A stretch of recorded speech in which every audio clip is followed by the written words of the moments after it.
What if I told you the universe isn't ignoring you, punishing you, or withholding what you want? It's simply giving you a perfect reflection of who you've been being.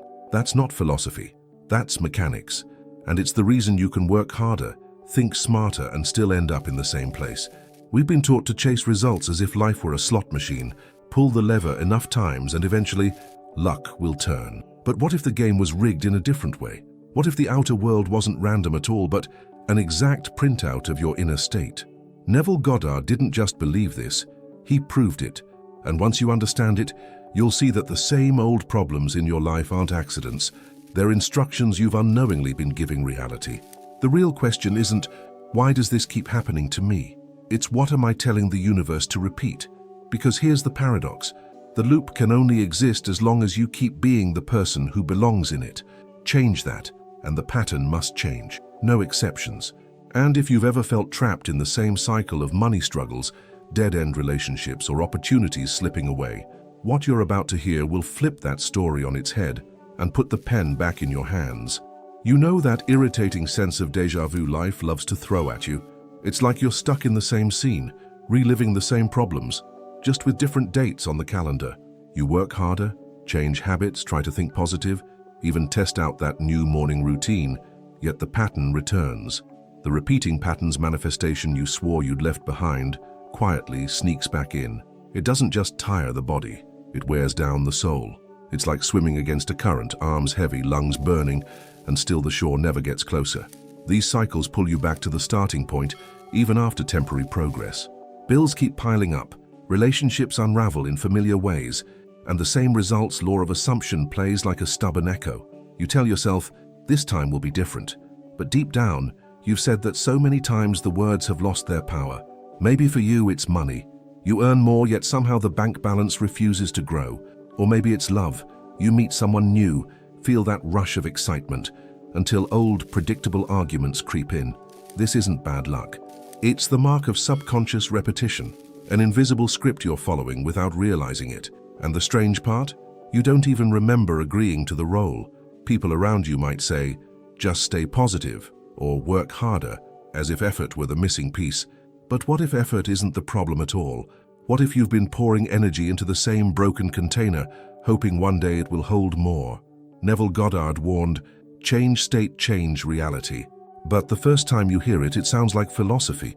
Until life proves otherwise, it's like changing clothes without leaving the room. The fabric feels different for a while, but the walls are the same.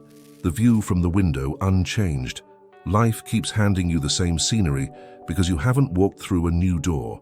And every fresh start that feels suspiciously familiar is proof of that. You're still in the same place, just in a new outfit. The strangest thing is, these patterns aren't personal, they're mechanical, like a record stuck on repeat, not because the music hates you, but because the needle is caught. The law of assumption doesn't take breaks. It simply mirrors your dominant state, whether you like that state or not. And without noticing, you've been living in the end, but in the end of the same story you already know by heart. The clash happens because the conscious mind loves progress, but the subconscious loves the familiar.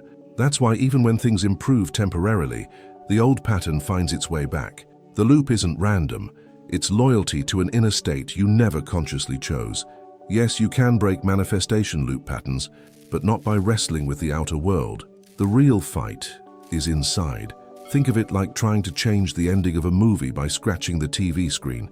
You can blur the image, distort the colors, maybe even block a scene, but the script stays the same. That's the outer world, a perfect projection of the real inside you. And until you swap the real, the next showing will be identical, maybe just with more expensive popcorn. So you sit there wondering, how many more times will I have to go through this before something truly changes? You've read the books, watched the talks, practiced visualizations, and still, the same roadblock appears. The undervaluing boss, the unexpected bill, the door that shuts in your face. It's not fate and it's not punishment. It's a state of being that hasn't been rewritten. And once you finally see it for what it is, everything shifts.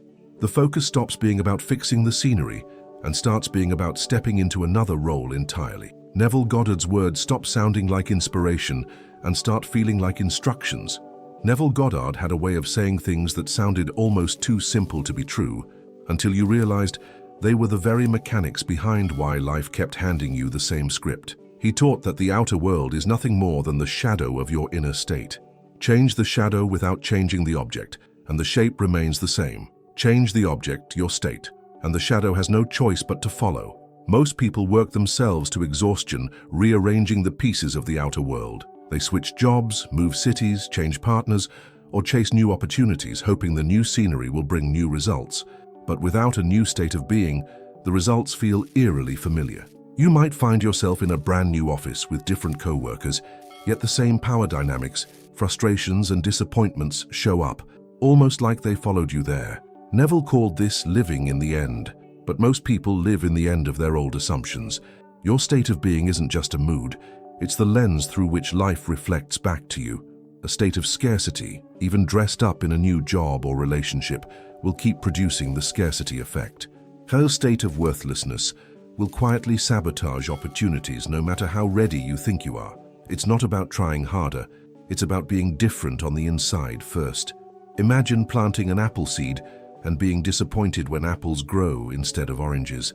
That's the absurdity of expecting a new harvest from the same old inner state. The seed, your inner state, is the blueprint. Change the seed, and the entire outcome changes without strain. This is why repeating patterns manifestation happens, not because the universe is against you, but because it is perfectly consistent. It faithfully mirrors your dominant state, whether you're aware of it or not. The same results, law of assumption, is not a punishment. It's a feedback loop, constantly showing you what you've been assuming to be true about yourself and your world. The truth is, your actions do matter, but only as extensions of your state. When action comes from the same state that created the problem, it simply reinforces the old pattern. Like trying to clean a dirty window with the same rag you've been using for years, all you're really doing is moving the dirt around. Neville's revelation is liberating once it clicks. You don't have to wait for the outer world to give you permission to change your state. You don't need the bank account to grow before you feel secure, or the relationship to arrive before you feel loved. You shift the state first, and the reflection in the mirror, the outer world, bends to match it. This is where the phrase, "feeling is the secret," takes on a deeper meaning. It's not about pretending, faking, or forcing optimism. It's about generating the genuine inner experience of already being the person who lives the reality you desire. You live in that state long enough, and the law of assumption has no choice but to deliver its outer equivalent. And yes, this is uncomfortable at first. The old state will fight for its survival, tempting you to react to what you see now instead of holding to the unseen. But the moment you stop reacting to the current facts, and instead align with the state you've chosen, the grip of the old loop weakens. Because the truth is, your state isn't just influencing your life, it's deciding it. And if that feels confronting, it should, because in the next step, we're going to look at the part of you that's been running this show without your conscious consent. Most people think they're steering their own lives, but the truth is, the subconscious mind is the one with its hands on the wheel. It's been quietly programmed for years, by childhood experiences, family beliefs, and the casual phrases you've heard so many times they became truths. And once it's programmed, it runs on autopilot, producing the same type of experiences again and again without ever asking for your permission. This is why you can set a goal, write affirmations, even visualize your dream life, and still feel like you're walking in circles. The conscious mind, the one setting the goal, is like a passenger shouting directions, but the subconscious is the driver, and it only knows the familiar route. It doesn't matter if that route leads straight back to struggle, scarcity, or heartbreak. To the subconscious, familiar equals safe. Neville Goddard often said that your assumptions harden into fact. These assumptions live in the subconscious, not the conscious mind. They're the quiet truths you don't even realize you've accepted. I'm not good with money. Love never lasts. Life is always a fight. Once those assumptions are locked in, the subconscious repetition kicks in, faithfully delivering outer circumstances that match. It's not malicious, it's mechanical. Imagine a thermostat set to 68 tardigrades. You can open windows, bring in heaters, or light a dozen candles. But eventually the thermostat will pull the temperature back to its setting. Your subconscious works the same way. No matter what actions you take, it will adjust your outer world to match your inner state. This explains why repeating patterns manifestation feels so stubborn. You can hustle harder, switch environments, meet new people, But if the internal setting hasn't changed, the same results law of assumption will quietly recalibrate your reality to match the old program. That's why so many people feel stuck in a loop they can't name. The subconscious also speaks a different language than your conscious mind. It doesn't respond to logic or willpower, it responds to feeling. That's why Neville insisted that feeling is the secret. You can tell yourself, "I'm abundant," 1,000 times, but if your inner feeling is still one of lack, the subconscious will keep broadcasting, "I am lacking," to the universe. And the universe, loyal as ever, will comply. Think of the subconscious as a film projector. The real is your dominant feeling state. The outer world is simply the movie being played on the screen. Scratching the screen or yelling at the picture won't change the film. You have to change the real. But most people never even look inside the projector. And here's the tricky part. The subconscious doesn't just store your beliefs, it protects them. If you try to install a new state, it will test you by throwing up evidence of the old one. It's not trying to sabotage you, it's trying to keep you safe in what it knows. This is why breaking the manifestation loop isn't about brute force. It's about gently training the subconscious to accept a new normal. This is also why reacting emotionally to the same old situations tends to make them stronger. Every time you react with frustration, fear, or resignation, you're telling the subconscious, "This is who I am and this is my reality," which ironically is the perfect setup for what we need to explore next. The moment something familiar happens, that bill you weren't expecting, the cold tone in someone's voice, the opportunity that slips away, the instinct is to react. And not just react, but react with the same emotions you felt 100 times before. Frustration, worry, that sinking heaviness in the chest. It feels automatic because, in many ways, it is. And every time you do it, the subconscious takes note. "Ah yes, this is still our reality." Neville Goddard taught that the outer world is only an echo of the inner state. But when you react to the echo as if it's the cause, you keep the loop alive.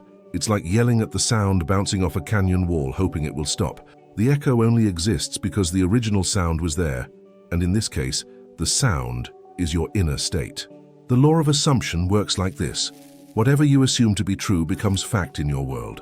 When you see something you don't like and respond with the same old emotion, you're reinforcing that assumption. You're not just experiencing the loop, you're feeding it. This is why repeating patterns manifestation can feel so unshakable. We unknowingly keep watering the very seed we want to uproot. Imagine you're trying to heal a cut, but every time it starts to close, you rip the bandage off to see if it's better yet. The wound reopens, and the healing restarts from zero. Emotional reactions do the same thing to your state. They tear open what's trying to shift, forcing it to start all over again. Here's the catch. Reacting isn't just about big emotional outbursts. It's also the quiet sigh, the resigned, "Of course this happened," the way your shoulders drop when things look the same as before. These micro-reactions send a powerful message to your subconscious. Nothing's changed. We're still in the old story. And the subconscious, loyal as ever, gets to work proving you right. It's easy to think, "But I can't help how I feel in the moment." And that's true, at first. Those reactions are habits, and like any habit, they can be retrained. Neville would say to practice dwelling in the end, even when the outer world is showing you the opposite. This isn't denial, it's discipline. It's refusing to let the echo decide the song you're going to sing. The more you practice responding from the state you want instead of the state you have, the more the loop weakens. That surprise bill arrives, but instead of spiraling into fear, you hold the feeling of abundance. That argument starts, but you stay anchored in the feeling of being loved and respected. The outer scene may not change instantly, but you're no longer feeding the old pattern. Here's the paradox. The old loop often fights hardest just before it dies. The moment you start refusing to react, it's like the pattern pushes all its buttons at once, trying to drag you back into the familiar. If you mistake this for failure, you'll give in. But if you see it for what it is, the loop's last stand, you'll hold steady until it burns itself out. And when you stop reacting, something powerful happens. You create space. Space for the subconscious to accept a new normal. Space for the law of assumption to begin delivering new results. And yet, even as this space opens, there's something deeper going on.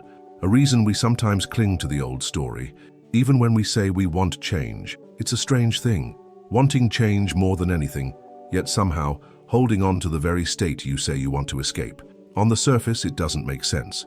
But beneath it, there's a quiet truth. The old state feels safe because it's known. Even if it's uncomfortable, it's predictable. And the subconscious, above all else, loves predictability. Neville Goddard often hinted at this paradox. We cling to familiar discomfort the way someone might cling to an old coat in winter, full of holes, barely keeping the cold out, but it's the only one they've ever worn. Letting it go means facing the uncertainty of not knowing how the new one will feel, and for the subconscious, unknown often registers as danger. This hidden comfort shows up in subtle ways. You might say you want abundance, but part of you is used to the adrenaline of just getting by. You might crave love, but deep down, you've built your identity around being the one who's overlooked or hurt. These subconscious repetitions aren't loyalty to pain, they're loyalty to familiarity. It's like living in a house where the floor creaks in certain spots.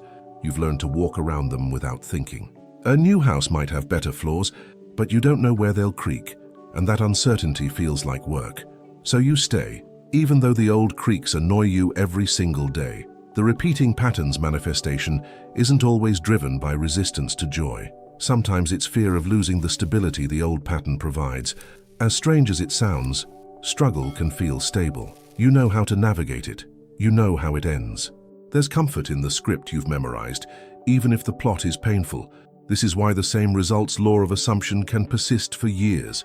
The state isn't just a habit, it's a home, and moving to a new state can feel like packing up everything you've ever known and heading into the unknown without a map. It's thrilling, but it's also terrifying. Neville would say that to truly change state, you have to be willing to die to the old one. Not kind of leave it. Not visit the new state on weekends. Die to it, completely. That means letting go of the little comforts it gave you, the identity it shaped, the stories you've been able to tell about why things are the way they are. And yes, there's grief in that. Even as you step into something better, you may feel a pull toward the old simply because it's familiar. This is why so many people step into a new reality, then slowly drift back to the old one. They never dealt with the part of them that found comfort in the old state. The breakthrough comes when you realize that familiarity is not the same as safety. It's just the same as yesterday, and yesterday can't give you tomorrow. Which is why the real shift begins when you stop clinging to the known and instead anchor yourself in a feeling that matches the life you actually want. Neville Goddard's words, "Feeling is the secret," aren't just poetic, they're a blueprint. If your inner state is the seed, then feeling is the DNA inside it, carrying the instructions for what will grow. Plant a seed of lack, and the feeling of lack will sprout 1,000 different ways in your life. Plant a seed of abundance, and life begins rearranging itself to match. The outer result is always coded in the inner feeling first. This is where most people get tripped up. They think change starts with doing something new, when in reality, it starts with feeling something new. You can take all the right actions, but if they're soaked in the same old emotional state, you'll simply recreate the past in a new form. The subconscious doesn't respond to logic, it responds to the vibration of your dominant feeling. Neville taught that the law of assumption works effortlessly once the feeling is in place. You don't have to constantly push for results. The feeling itself becomes the instruction to the universe. That's why repeating patterns manifestation dissolve not through willpower, but through replacing the old emotional seed with a new one. Change state, change reality. The state is the soil, the feeling is the life inside it. It's like switching the soundtrack of a movie. The scenes might be the same for a moment, but the mood shifts instantly. What once felt like a tragedy now feels like an unfolding triumph, simply because the background tone, your inner feeling, has changed. And eventually, the outer scenes catch up to match the new score. The mistake people make is trying to fake the feeling. Pretending to feel abundant while still feeling anxious underneath is like planting a plastic flower. It looks the part for a while, but it has no life force. True transformation happens when you generate the feeling from within, not to impress the outer world, but because you've decided this is your new home. And here's the beauty. You don't need the perfect circumstance to create the perfect feeling. In fact, it's the other way around. The feeling comes first, then the circumstance shows up as a natural reflection. This is why Neville's concept of living in the end is so powerful. It bypasses waiting for the world to give you permission to feel the way you want to feel. Start small. If love feels distant, find moments in your day to feel cherished. Maybe through a memory, a song, or simply imagining the warmth of a hug. If abundance feels impossible, savor the security of a meal, the roof over your head, the little luxuries you overlook. You're training your subconscious to recognize and accept these feelings as normal. With enough repetition, the subconscious stops rejecting the new state and starts reinforcing it. The same results law of assumption flips in your favor. You begin seeing the outer world reflect moments of kindness, opportunities for growth, unexpected blessings. It's not magic, it's mechanics. The seed is different, so the harvest must be different too. And once you've planted this seed, you can take it further, turning it from a passing exercise into a daily practice. Which brings us to the method Neville swore by for locking in a new state until it becomes your living reality. Neville Goddard's method of living from the end isn't about wishful thinking. It's about moving into the reality you desire before the outer world catches up. The technique is simple in description but profound in effect. Pick one recurring issue in your life, then imagine a single, vivid scene that takes place after it's already resolved. Not while you're working on it, not halfway there, but after it's done.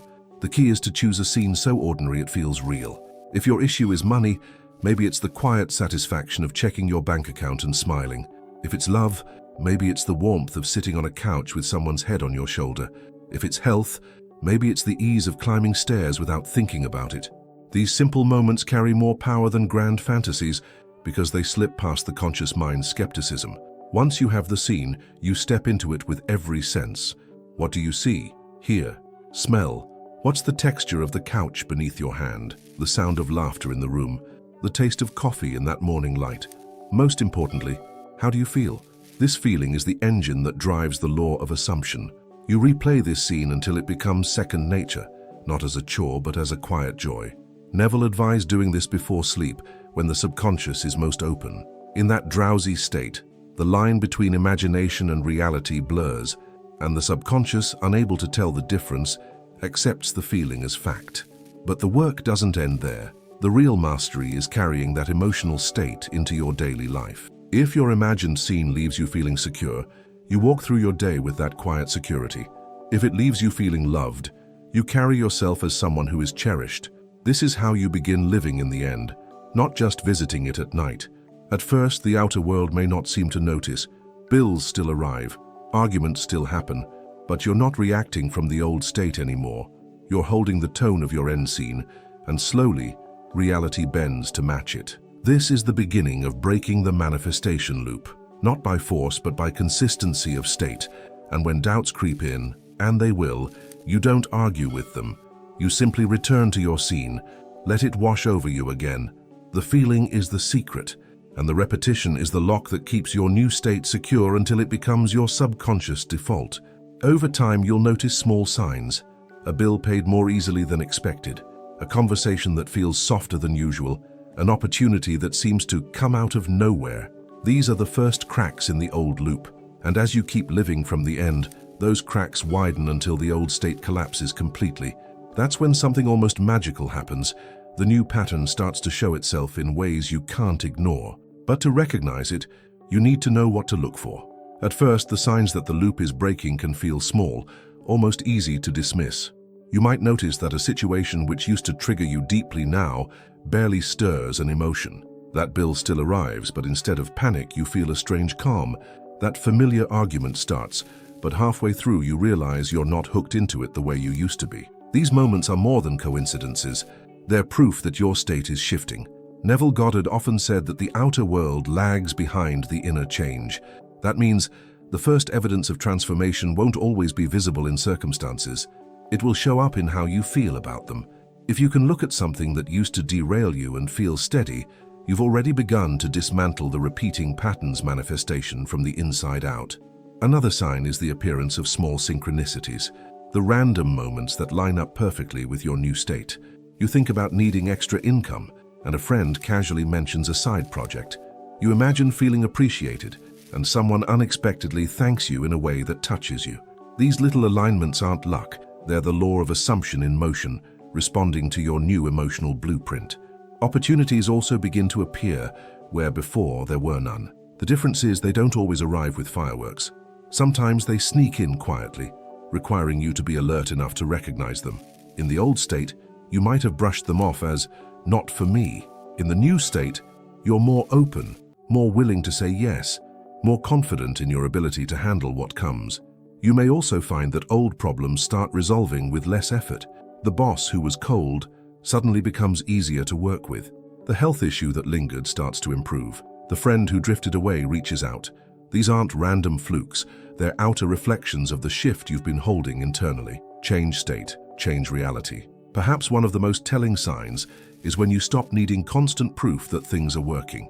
The anxiety about how long will this take fades, replaced by a quiet knowing that the new reality is inevitable. That's when the subconscious repetition begins to break down for good, when you no longer cling to the outcome because the state itself is enough. Ironically, this is also the stage where the old loop sometimes makes a last attempt to pull you back. You might face a sudden challenge that looks exactly like the past, but here's the key.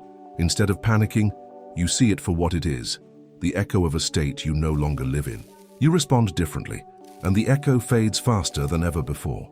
You'll also notice that your social circle may shift. People aligned with your old state naturally drift away, while those who match your new frequency show up. This can feel disorienting at first, but it's simply the outer world rearranging to fit your new inner blueprint. The clearest sign of all, you begin to feel gratitude for things that haven't yet appeared physically. You don't wait for the proof to arrive. You live as if it already has. And in doing so, you send the strongest possible signal to the universe. This is who I am now. But even with all these signs, the journey isn't over, because the old state doesn't always vanish without leaving a few echoes behind. One of the biggest tests on this journey comes when the old reality shows up again, even after you've been doing the inner work. You've been living in the end, feeling the shift, noticing synchronicities, and then suddenly something happens that looks exactly like the past. It's tempting to think, nothing's changing, I'm back where I started. But that reaction is the very thing the old pattern is hoping for. Neville Goddard warned that remnants of the old state often appear because reality is still catching up to your shift. The outer world has momentum. It's been reflecting your old assumptions for a long time. When you change state, you interrupt that momentum. But some of the old creations are still on their way to you. They're not signs of failure, they're echoes. Think of it like turning a giant ship at sea. Even after you spin the wheel, the ship keeps moving in its old direction for a while. That doesn't mean the turn didn't work, it means the change is still unfolding. The same results law of assumption aren't a life sentence. They're simply the delayed arrival of an old order you no longer believe in. The challenge is to hold your new state, even in the face of these echoes. When the old bill, the old conflict, or the old disappointment knocks on your door, you have a choice. Step back into the feeling that created it, or stay rooted in the feeling of your new reality. This is where persistence becomes your greatest ally. Persistence doesn't mean forcing yourself to be cheerful or ignoring what's happening. It means remembering that the outer world is an effect, not a cause. The cause, your state, has already changed. If you don't feed the old state with your reaction, the echo fades faster and loses its power over you. Neville often said, "Don't judge by appearances." This is never more important than when you're face to face with the old reality. Your subconscious repetition will try to lure you back into the familiar feeling because that's what it knows. But if you refuse to step into that feeling, the pattern eventually has nothing left to sustain it. Sometimes, these echoes can even serve as proof that the shift is happening. The fact that you notice them as old means you've already stepped into something new. A year ago, you might have accepted them as normal. Now you recognize them as leftovers from a state you no longer inhabit. That recognition is a sign of progress. And here's the beautiful irony. The moment you stop fearing the echoes, they stop controlling you. They become like the final raindrops after a storm. Remnants, not the storm itself. Your lack of reaction is what dries the ground faster and lets the sun through. Persist long enough, and one day you'll realize it's been weeks or months since the old reality showed up at all. That's when you know the loop is truly broken. And from there you step into the most powerful truth Neville ever taught. Neville Goddard's ultimate revelation is that the universe isn't listening to what you say you want. It's reading who you are being. Every assumption you carry, every feeling you live in, every state you dwell in is a direct instruction to reality. You can talk about wanting abundance, but if you are being someone who feels lack, the law of assumption has no choice but to mirror lack back to you. This is why repeating patterns manifestation are so persistent. They're not responding to your wishes, but to your identity at the state level. And identity isn't built on what you think once in a while. It's shaped by the emotional home you return to day after day. Change that home, and you've rewritten the blueprint the universe has been following all along. It's like teaching a child not by your words, but by your example. You can tell them to be patient, but if you're impatient in your own actions, that's what they learn. The universe is the same. It learns who you are by the state you embody, not the affirmations you recite. Your being is the lesson plan. Neville taught that when you live in the end, fully occupy the feeling of already having what you desire, you create a magnetic field that reality can't ignore. This isn't about forcing outcomes. It's about becoming the person for whom those outcomes are inevitable. Change state, change reality. It's that simple and that exact. And the truth is, you're always teaching the universe something, whether you realize it or not. Every reaction, every inner conversation, every quiet assumption is a signal. The question isn't, am I teaching the universe? It's, what am I teaching it to give me? Once you see this, your sense of responsibility and power multiplies. Being is also the easiest state to fake for a little while, and the hardest to maintain without sincerity. That's why the work Neville describes isn't about pretending. It's about genuinely moving into a new emotional reality. When it's real inside, it doesn't take effort to hold it, and the longer you hold it, the more the outer world rushes to align. Over time, the gap between inner change and outer reflection gets smaller. You begin to notice how quickly the subconscious repetition flips in your favor when you refuse to compromise your state. The universe becomes a faithful student of your being, mirroring back what you've taught it without fail. And here's the most empowering part. You don't need to beg, chase, or bargain. You simply live as the one who already has, already is, already knows. The law of assumption doesn't reward the desperate. It responds to the inevitable presence of a state fully embodied. Once you get this, you stop asking, how do I get what I want? And start asking, how do I become the one who has it? That's the real question. And when you answer it with your state, the loop doesn't just break. It rewrites itself completely.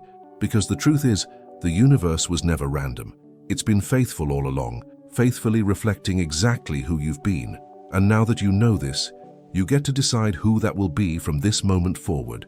So now you know, the universe isn't responding to what you wish for.